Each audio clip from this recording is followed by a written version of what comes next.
Class 10th के सभी छात्र छात्राओं के लिए आज श्वसन बायोलॉजी के थर्ड पार्ट यानी इस चैप्टर के थर्ड पार्ट से संबंधित पाठ्य वस्तु को आपके सामने लेकर आया हूं और पार्ट 1, पार्ट 2, पार्ट 3 यदि तीनों आप अच्छी तरह देखकर समझ लेते हैं तो निश्चित रूप से आप श्वसन से संबंधित जो भी पाठ्य वस्तु है 10वीं वर्ग के लिए संपूर्ण जानकारी आपको उपलब्ध हो जाती है। तो निश्चित रूप से आप पिछले 2 वीडियो और अभी जो आपको दिया जा रहा है इस तीनों को कॉपी कलम हाथ में रखकर निश्चित रूप से सुनी गई बात को भी आप नोट करें, जिससे आपकी परिभाषा जो उसमें है वो आसानी से आप नोटबुक में डाल सकते हैं, जिससे आपका फेयर कॉपी तैयार हो जाएगा। और इस प्रकार इस लॉकडाउन की विषम परिस्थिति में आप निश्चित रूप से 10वीं वर्ग की पढ़ाई अच्छी तरह कर सकते हैं, बशर्ते कि आपको फुली सेंसिटिव रहने की जरूरत है। जहां भी आपको समस्या आती है निश्चित रूप से आप कमेंट सेक्शन में उसको डालने का प्रयास करेंगे, जिससे आपकी समस्या का समाधान मैं करते जाऊं और आपके द्वारा जो आवश्यकता समझ में आएगी उससे संबंधित व्हाट्सएप पर आप निश्चित रूप से उसको डाल सकते हैं। गणित से संबंधित जो प्रश्न है उसका भी समाधान आपको मिलेगा। किसी भी विषय से आपको समस्या होगी तो आप निश्चित रूप से व्हाट्सएप के माध्यम से आप पूछ सकते हैं, आपको समाधान उपलब्ध कराया जाएगा, बशर्ते आपको फुली सेंसिटिव और काफी जागरूक रहने की जरूरत है, क्योंकि आप 10वीं वर्ग के स्टूडेंट्स हो चुके हैं। 2021 में आपको बोर्ड का एग्जामिनेशन देना है और अच्छे स्थान प्राप्त करने के लिए मेहनत की जरूरत है। आप पूरी मेहनत करें। तो मैं आज श्वसन के इस थर्ड पार्ट में आपको बताना चाहूंगा गैसों का परिवहन, और फिर गैसों के परिवहन के बाद एक कोशिकीय जीवों में श्वसन किस प्रकार होता है, जलीय श्वसन क्या है, एक्वेटिक रेस्पिरेशन क्या होता है, फिर प्रकाश श्वसन की भी जानकारी दी जाएगी और जलीय जीवों में श्वसन की क्रिया के पश्चात प्लांट बॉडी में रेस्पिरेशन किस प्रकार होता है उसकी भी जानकारी दी जाएगी और श्वसन अंगों की जानकारी दी जाएगी। तो मैं सबसे पहले गैसों के परिवहन, गैसों का परिवहन,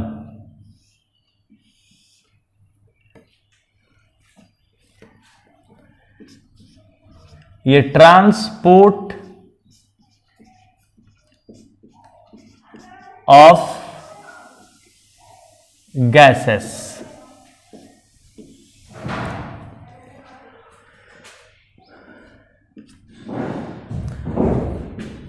ट्रांसपोर्ट ऑफ गैस के अंतर्गत आपको जानना यह है कि वायुमंडल से श्वसन की क्रिया के दौरान ऑक्सीजन युक्त वायु ग्रहण किया जाता है और कोशिकाओं में श्वसन की क्रिया पूर्ण होती है, एटीपी अणु का निर्माण होता है और फिर जो वर्ज्य पदार्थ के रूप में CO2 निकलते हैं वह फिर वापस फेफड़े तक आता है, फिर फेफड़ा से उसे बाहर निकाला जाता है। तो गैसों के परिवहन की जो क्रिया है, यह क्रिया फेफड़ा से लेकर कोशिका तक और फिर कोशिका से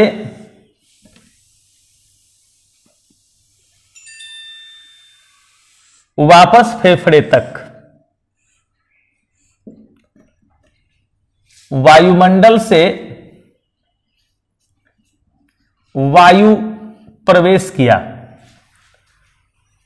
वायु जैसे ही वायुमंडल से प्रवेश करता है, उसमें जो उपस्थित ऑक्सीजन है, उस ऑक्सीजन को हीमोग्लोबिन ग्रहण करता है। हीमोग्लोबिन Hb, यह लाल रक्त कण है। इसी हीमोग्लोबिन वर्णक के कारण रक्त का रंग लाल दिखाई पड़ता है। रक्त का रंग लाल दिखाई पड़ने का क्या कारण है? तो हीमोग्लोबिन की उपस्थिति Hb अर्थात हीमोग्लोबिन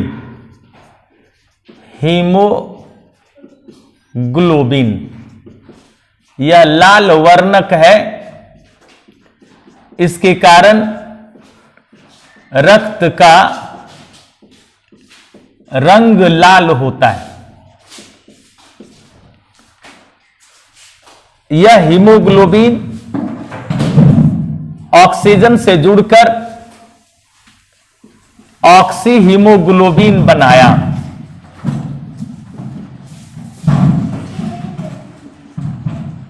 यह ऑक्सी हीमोग्लोबिन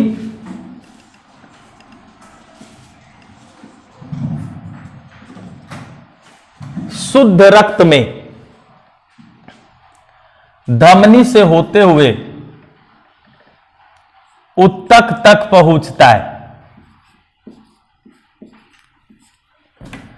उत्तक में आने के बाद हीमोग्लोबिन ऑक्सीजन से यानी HbO2 जो बना था, वह HbO2 वियोजित हो जाएगा। HbO2 टूटा और यह हीमोग्लोबिन प्लस O2, उत्तक में O2 आया और वहां से यह O2 कोशिका में प्रवेश करेगा। कोशिका में रक्त प्रवेश नहीं कर पाता। रक्त दिखाई पड़ता है, इसका मतलब रक्त का आकार बड़ा है, लेकिन सेल दिखाई नहीं पड़ती। कोशिका इतनी छोटी होती है कि हम नेकेड आइज से, ओपन आइज से उसको नहीं देख सकते। तो जो नहीं देख सकते वो काफी छोटी है, जो देख सकते हैं रक्त तो दिखाई पड़ता है तो वो बड़ा है। इसलिए छोटी संरचना में बड़ी संरचना का प्रवेश संभव नहीं है। कोशिका बहुत छोटी है, रक्त का आकार बड़ा है, तो रक्त कोशिका में प्रवेश नहीं करेगी। रक्त उत्तक तक पहुंचती है और उत्तक में जाने के बाद हीमोग्लोबिन अलग रह जाएगा, क्योंकि हीमोग्लोबिन का आकार भी बड़ा है। हीमोग्लोबिन भी कोशिका से बड़ा है, इसलिए हीमोग्लोबिन उत्तक में रहेगा। वह सिर्फ ऑक्सीजन मॉलिक्यूल को छोड़ दिया। अब ऑक्सीजन मॉलिक्यूल जो है वह पहुंचता है कोशिका में। यहां धमनिका की बात आएगी, सीरिका की बात आएगी, जो ट्रांसपोर्ट ऑफ ब्लड, पदार्थों का परिवहन जो होगा, transport of material, next chapter में उसकी जानकारी दी जाएगी। जो रक्त परिवहन से संबंधित जानकारी अगले चैप्टर में मिलेगा। लेकिन यहां भी आपको जानना कि ऊतक तक ही हीमोग्लोबिन ऑक्सीजन को ढोकर ले गया, और ऊतक में हीमोग्लोबिन ऑक्सीजन को मुक्त कर दिया। ऑक्सीजन कोशिका में चली गई, जहां ग्लूकोज का विखंडन हुआ, और ग्लूकोज के विखंडन के बाद, ग्लूकोज का विखंडन जब हो गया तो इससे CO2 मुक्त हुआ। अब यह CO2 यहां आया, जो Hb बचा हुआ था, हीमोग्लोबिन ऑक्सीजन को छोड़ दिया था, अब हीमोग्लोबिन खाली हो गया। हीमोग्लोबिन ऑक्सीजन को छोड़ा तो जो वहां उपस्थित हीमोग्लोबिन था वो कार्बन डाइऑक्साइड से जुड़कर कार्बोक्सी हीमोग्लोबिन बना लेता है। यह ऑक्सी हीमोग्लोबिन के रूप में आया था ऊतक तक। ऊतक में आने के बाद हीमोग्लोबिन रह गया, ऑक्सीजन चला गया कोशिका में, और कोशिका में जाने के बाद ऑक्सीजन द्वारा विखंडन हुआ ग्लूकोज का, तब CO2 निकला। अब वह निकला हुआ CO2 उस बचे हुए ऊतक में उपस्थित बचे हुए हीमोग्लोबिन से जुड़कर कार्बोक्सी हीमोग्लोबिन बनाया, और यह कार्बोक्सी हीमोग्लोबिन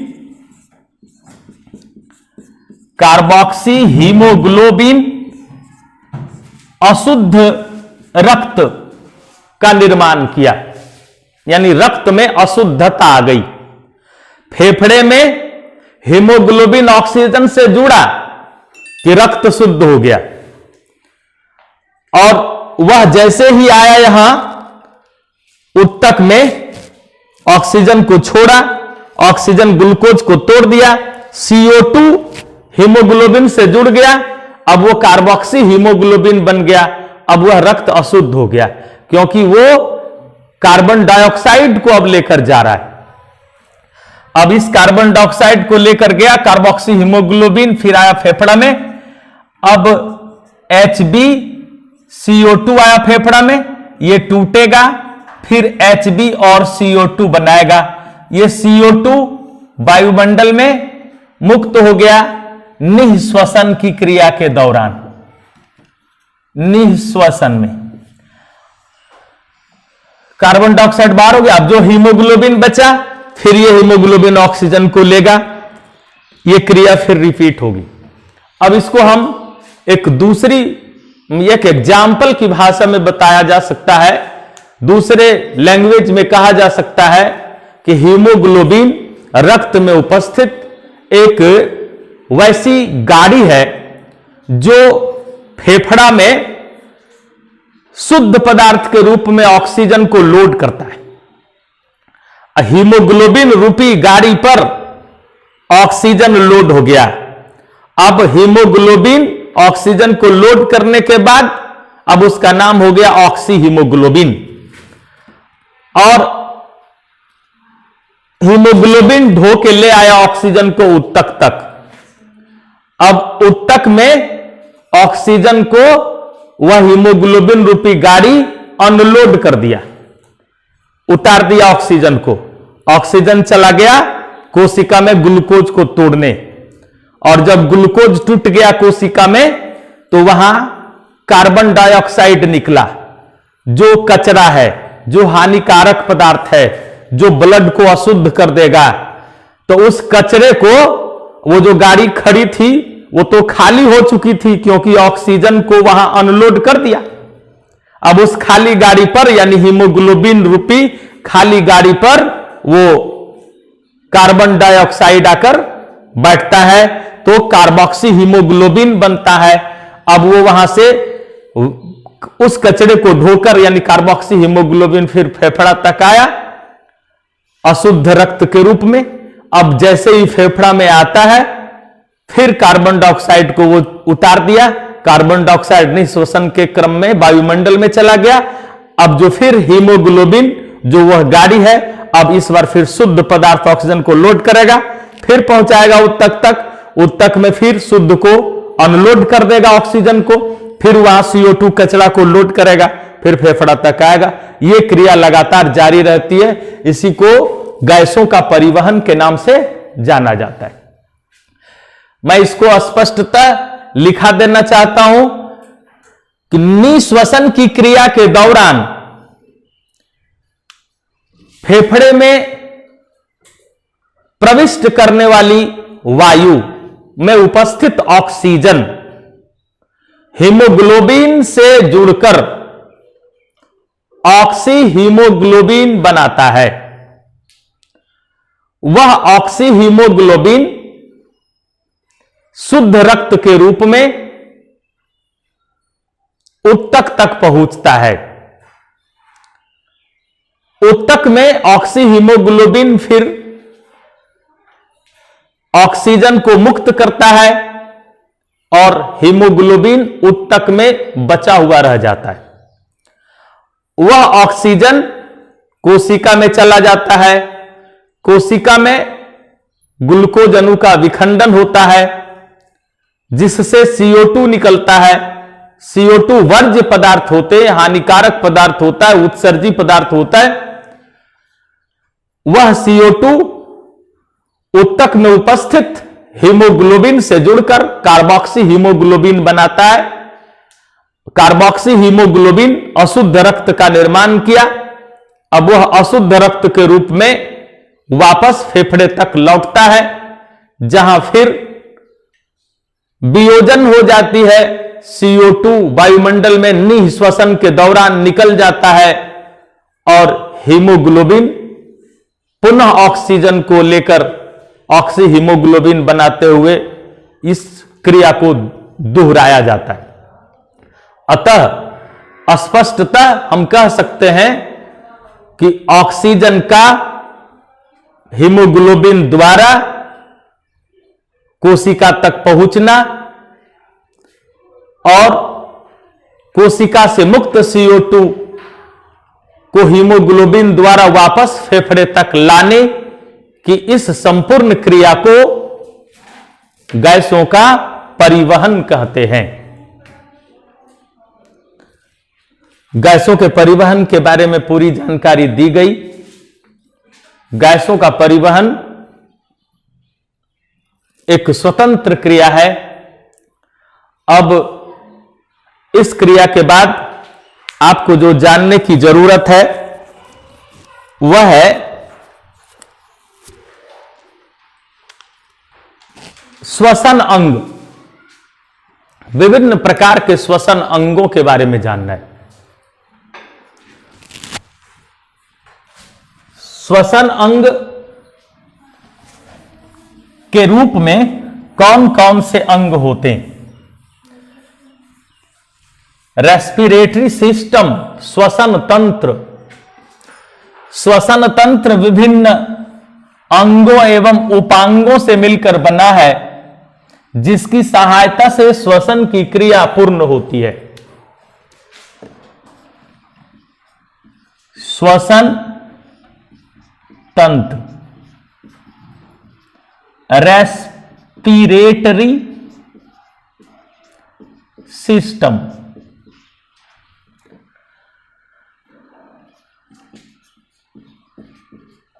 श्वसन की क्रिया में सहायक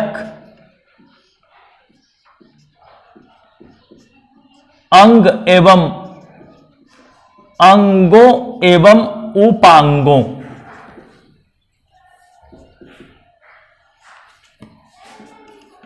को सम्मिलित रूप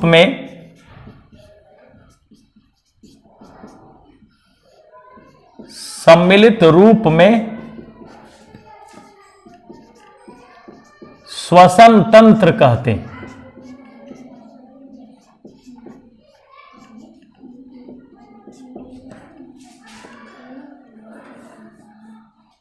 श्वसन तंत्र के अंतर्गत जिन अंगों को जानने की जरूरत है वे है,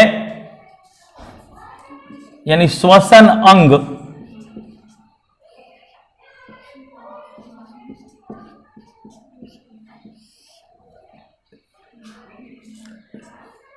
रेस्पिरेटरी ऑर्गेन,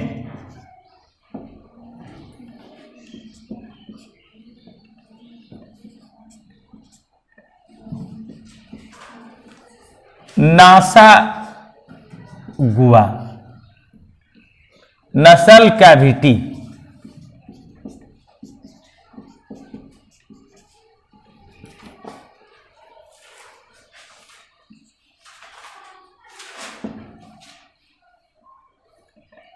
दूसरा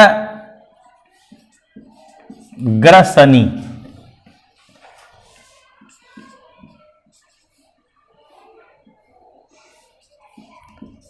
फेरिंग्स,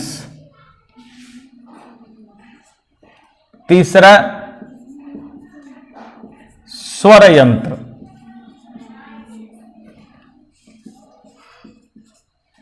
लैरिंग्स,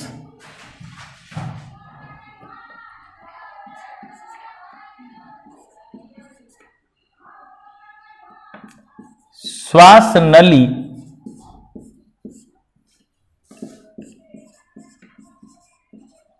ट्रेकिया,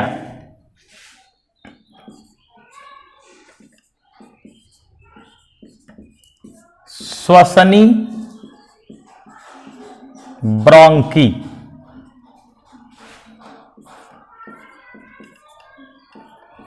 श्वसनिका ब्रोंकियोल्स,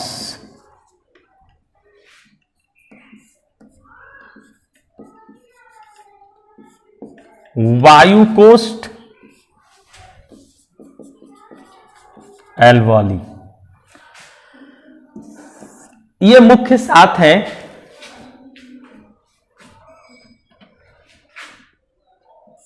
जो ये तीनों फुफ्फुस में अर्थात फेफड़े में उपस्थित होगा।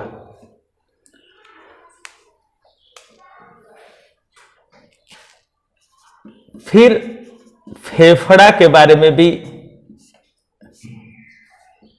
लंग्स,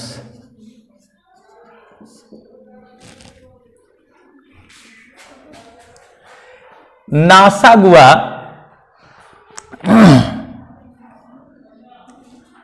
इसमें नासिका छिद्र आते हैं।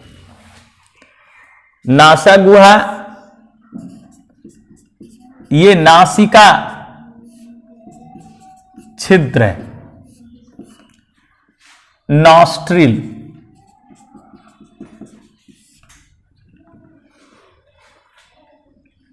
कैविटी खाली स्थान। तो नाक में वायु प्रवेश करने के लिए खाली जगह है जिसमें वायु प्रवेश करके पहुंचेगी, इसलिए वहां कैविटी यानी गुहा। गुहा शब्द का अर्थ क्या हो गया? रिक्त स्थान, जहां किसी अन्य पदार्थ को रखा जा सकता है। जैसे उदर गुहा, तो उदर गुहा में पेट एक ब्लाइडर है, खाली जगह है, उसमें बाहरी पदार्थ प्रवेश करेगा, रहेगा।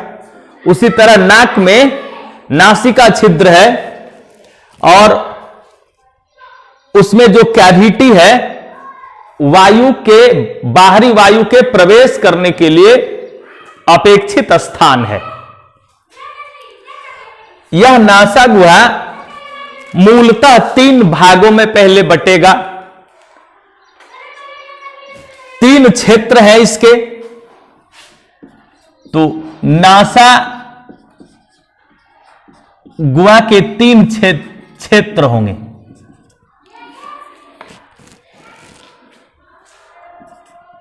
प्रघ्राण क्षेत्र, प्रघ्राण क्षेत्र, फिर घ्राण क्षेत्र और फिर श्वसन क्षेत्र।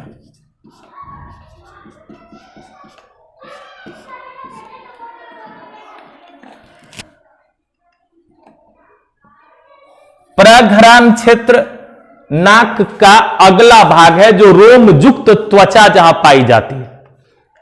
नाक में जैसे ही वायु प्रवेश करते जो छिद्र है, ये जो छिद्र है नाक का अगला भाग, वहां रोमयुक्त त्वचा उपस्थित है। रोम युक्त त्वचा, ये रोमयुक्त त्वचा क्या है कि बाहर से वायु के साथ अवांछनीय पदार्थ, धूल कण और किसी भी प्रकार के हानिकारक पदार्थ वायु के साथ प्रवेश ना करे, उसे छानने के लिए, उसे फिल्टर करने के लिए रोमयुक्त त्वचा पाई जाती है। तो नाक का सबसे जो अगला भाग है, जैसे ही नाक में वायु प्रवेश करती है, एट फर्स्ट जो सेक्शन नाक का है वह प्रघ्राण क्षेत्र है। वहां उस प्रघ्राण क्षेत्र में सूंघने की क्रिया बहुत कम हो पाती है, लेकिन जैसे ही नाक का मध्य भाग, फिर इधर श्वसन भाग, अगला भाग में एयर गया, उसके बाद का जो भाग है जहां से हड्डी शुरू नहीं होती, नाक में हड्डी शुरू होने से पहले, तो यहां छिद्र है नाक में, और तो ये अगला भाग जो नाक का है वो प्रघ्राण क्षेत्र है, जिसमें रोमयुक्त त्वचा पाई जाती है। उसके बाद का जो क्षेत्र है वो घ्राण क्षेत्र है। इसको अल्फैक्टरी जोन के नाम से जाना जाता है। यह अल्फैक्टरी जोन जो है वह, उसका काम है श्वसन की क्रिया के दौरान जो गंध का एहसास होता है वह घ्राण क्षेत्र है। गंध की अनुभूति कराता है। ऐसे तो विभिन्न स्तनधारियों में मनुष्य के पास घ्राण क्षेत्र कम विकसित है, इसलिए मनुष्य में सूंघने की क्षमता अन्य स्तनधारी जीवों की तुलना में कम है। कुत्ता के पास घ्राण क्षेत्र बहुत ज्यादा है, इसलिए सूंघ कर अपराधियों को खोज लेता है। एस्क्वायर्ड डॉग जितने सारे हैं उसके घ्राण क्षेत्र और ज्यादा इंप्रूव्ड होते हैं।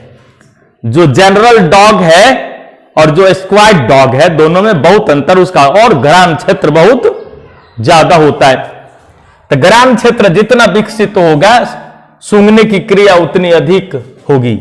श्वसन क्षेत्र में यह नासा गुहा का वह भाग है जहां से हड्डियां प्रारंभ हो जाती है। तो हड्डी नाक में जहां से प्रारंभ हुआ, जहां नासिका पट्टी पाई जाती है, श्वसन क्षेत्र कहलाएगा। और उस श्वसन क्षेत्र में घुमावदार, यानी हड्डियों की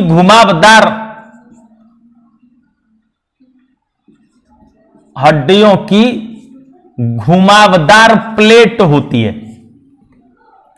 जिसे कौंची कहते हैं।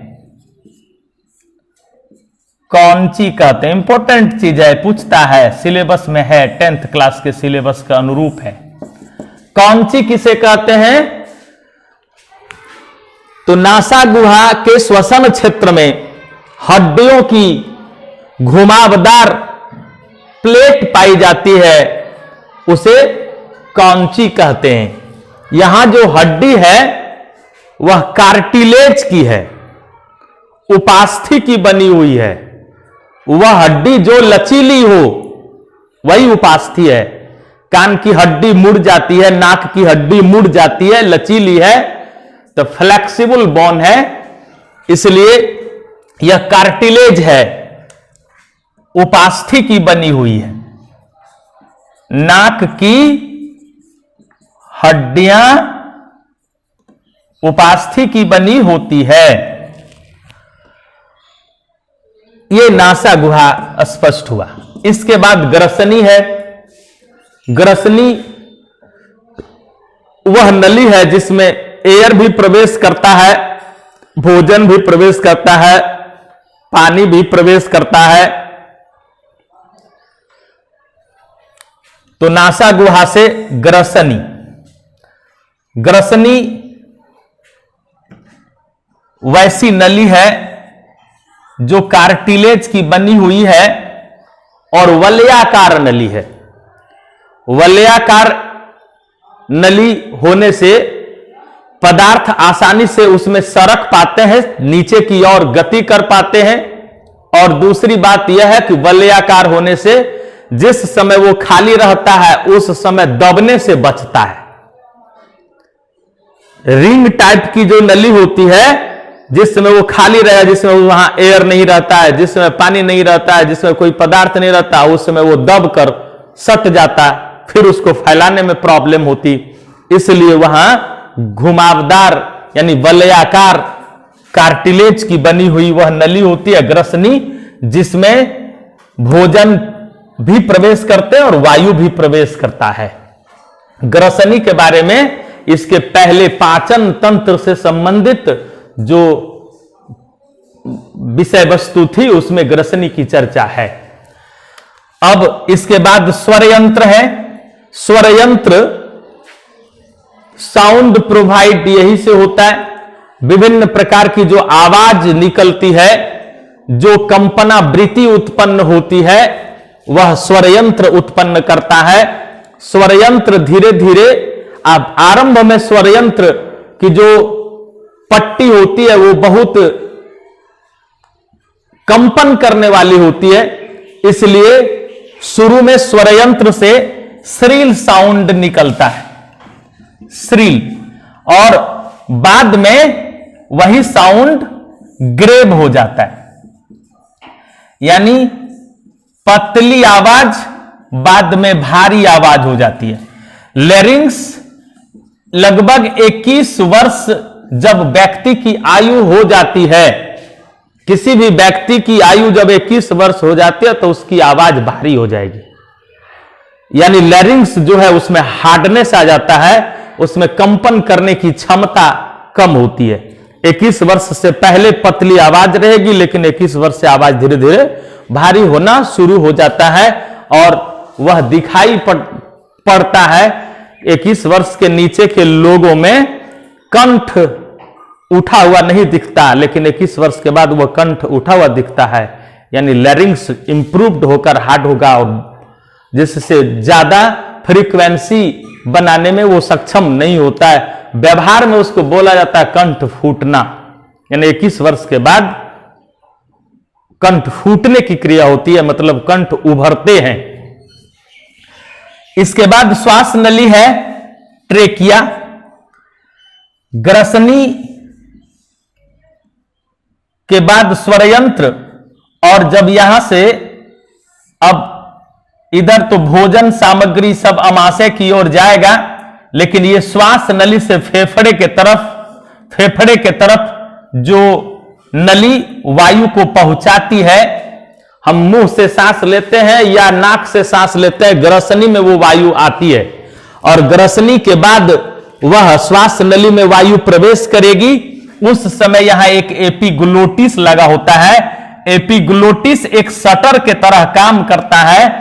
जिस समय भोजन इधर से जाने लगता है, पानी इधर से जाने लगेगा, उसको अपर एस्टोमैक के तरफ जाना है, उस समय ये एपिग्लोटिस बंद कर देता है श्वास नली को, शटर के तरह उसको लॉक कर देगा, ताकि इधर जल या तो भोजन के कण इसमें प्रवेश ना करे। फेफड़ा में जल या भोजन का कण प्रवेश कर जाएगा तो फेफड़ा चौक कर जाएगा और व्यक्ति की मृत्यु हो सकती है। इसलिए फेफड़ा की सुरक्षा के लिए फेफड़ा के बगल में उदर गुहा और वक्ष गुहा के बीच में एक डायफ्राम रहता है। वो सेफ्टी प्रदान करेगा फेफड़ा को कि जिस समय आंशिक मात्रा में भी यहां से प्रवेश करने लगती है, थोड़ा सा भी जल यदि बाय चांस प्रवेश कर गया एपिग्लोटिस, ठीक समय पर काम नहीं किया, थोड़ा सा जल या कोई अन्य कण अवांछनीय पदार्थ जो इस श्वास नली में वायु को छोड़कर कोई भी एक्स्ट्रा मटेरियल प्रवेश करने लगता है, डायफ्राम सिकुड़कर पर्याप्त मात्रा में एयर अंदर से देती है बाहर के तरफ, और इस दिशा में एयर निकलती है जिससे वह आने वाला पदार्थ वापस लौटकर फिर ग्रसनी में चला जाता है, ताकि जल का कोई कण या कोई भी छोटा सा पार्टिकल अवांछनीय रूप में फेफड़ा में नहीं आए। उसके लिए डायफ्राम सिकुड़कर जो तेज वायु प्रहार करता है, जो तेज वायु भेजती है बाहर की ओर उस वस्तु को निकालने के लिए, उसी को हम कहते हैं स्नीजिंग। स्नीजिंग उसको कहते हैं छींक आना। छींक आने की क्रिया वही है कि जब अनवांटेड मटेरियल, कोई भी अनवांटेड मटेरियल जैसे ही श्वास नली में प्रवेश कर जाती है, डायफ्राम को इसकी सूचना मिलती है, डायफ्राम सिकुड़कर प्रचुर वायु बाहर की ओर करती है, जिससे वह अवांछनीय पदार्थ जो ट्रेकिया में प्रवेश कर रहा था वह वापस लौट जाता है और फेफड़े की तरफ नहीं जाता है। इस क्रिया को ही छींकना के नाम से जाना जाता है।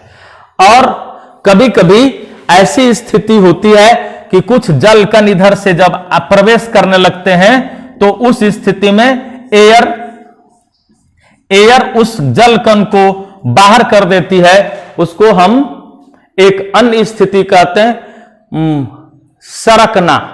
एपिग्लोटिस एप्रोप्रिएट टाइम पर लॉक नहीं हुआ तो उस समय भी एक लॉट अमाउंट में एयर निकलेगा। अब है कि छींकने की क्रिया में है कि small particle, dry particle, gaseous material, dust, धूल कण, ऐसे बहुत सारे मटेरियल्स है जो जिसको एयर बाहर कर दिया, यानी कम मात्रा में एयर से जब वह अनवांटेड मटेरियल बाहर हो गया तो उसको हम स्नीजिंग कहेंगे, छींक की क्रिया कहेंगे। लेकिन जब जल या भोजन आदि उधर जाना शुरू करता है, एपिग्लोटिस एप्रोप्रिएट टाइम पर उसको लॉक नहीं कर पाता है, तो उस स्थिति में diaphragm lot amount of air भेजती है उसको बाहर करने के लिए। उस स्थिति को सरकने की क्रिया के नाम से जानते हैं। और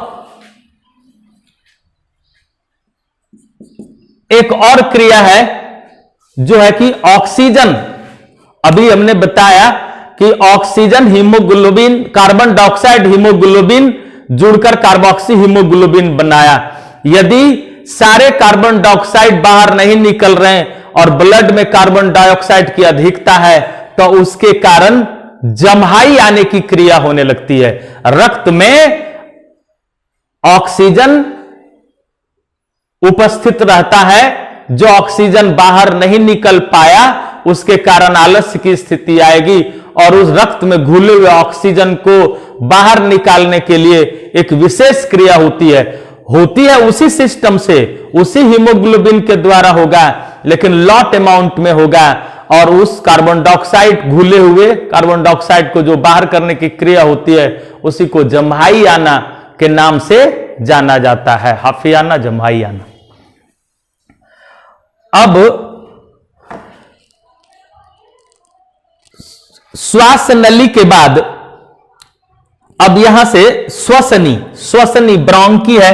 श्वास नली कई छोटे छोटे भागों में बट गया, उसको श्वसनी के नाम से जाना जाता है।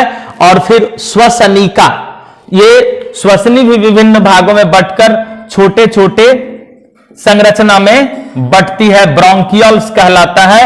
और फिर ये एक कई संख्या में कोष्ठिका का निर्माण करती है और यह कोष्ठिका मनुष्य के फेफड़े में 3 गुना 10⁸ होता है। 3 गुना 10⁸ वायु कोष्ठिका पाए जाते हैं मनुष्य के शरीर में, फेफड़े में। ये वायु कोष्ठिका क्या है? तो गोलाकार अंगूर के दाने के तरह। अंगूर का दाना भी तो बहुत बड़ा होता है लेकिन साइज वही है, उसी टाइप का आकार वही रहता है, और माप वो नहीं होगा, लेकिन बहुत छोटा छोटा गोल गोल दानेदार संरचना गुच्छ के रूप में पाया जाता है फेफड़े में, जिसको वायु कोष्ठिका कहते हैं। एक वायु कोष्ठिका का क्षेत्रफल 4 पाई आर स्क्वायर। वायु कोष्ठिका का क्षेत्रफल, वायु कोष्ठिका का आकार गोल होता है तो एक का क्षेत्रफल 4 पाई आर स्क्वायर होगा। और इस वायु कोष्ठिका की संख्या होती है 3 गुना 10 पर पावर 8। याद रखना है, बहुत जरूरी है, बहुत इंपॉर्टेंट है और ये पूछे जाते हैं। तो इतनी संख्या में वायु कोष्ठिका होते हैं और इस प्रकार वायु कोष्ठिका में 400 से 800 घन मीटर हवा आसानी से अट पाती है। इन्हीं वायु कोष्ठिकाओं के प्रभाव से इतनी मात्रा में 400 से 800 घन मीटर तक वायु कोष्ठिका में संचित रह पाती है, जमा रह पाती है। यदि यह व्यवस्था नहीं होती तो आदमी सांस लेते लेते थक जाता है। इतना जल्दी जल्दी सांस लेना पड़ता है कि और कोई काम करना संभव नहीं होता, खाली सांस लेने में ही रह जाता। तो सांस लेने की जो क्रिया है वो ज्यादा फास्ट ना हो, हम वेट कर सकते हैं। तो उसके लिए फेफड़ा में वायु स्टोर रहेगा तो ऑक्सीजन लगातार कोशिका को मिलते रहेगी। कोशिका को क्षण भर के लिए भी ऑक्सीजन नहीं मिलना, कोशिका उसके कारण अप्रभावी होगा। मस्तिष्क की कोशिका को ऑक्सीजन नहीं मिलने लगेगा, तुरंत मूर्छा आने लगेगी, लोग कोमा में जाने लगेंगे। इस प्रकार श्वसन तंत्र की पूरी क्रिया, श्वसन तंत्र के बारे में जानकारी हो गई। अब जो मुख्य चीज है, वायु कोष्ठिका की संख्या जरूर याद रखना, 3 गुना 10 पर पावर 8 और इसका क्षेत्रफल निकाला जाता है 4 पाई आर स्क्वायर की सहायता से। अब जितनी संख्या में है 4 पाई आर स्क्वायर से यह गुना होगा। इसमें एक चीज और है, श्वास नली यानी ट्रेकिया की जो लंबाई है वो 11 सेंटीमीटर होती है और जो व्यास है इसका 16 mm होता है। व्यास 16 mm, ट्रेकिया की लंबाई 11 सेंटीमीटर और इसका व्यास 16 mm होता है। अब मैं शेष जो अभी बाकी है इससे आगे वाले वीडियो में इसको तुरंत जोड़ता हूं, वो भी आप देख लेंगे। क्योंकि 42 मिनट का यह हो गया, 10 मिनट और जानने की जरूरत है। धन्यवाद।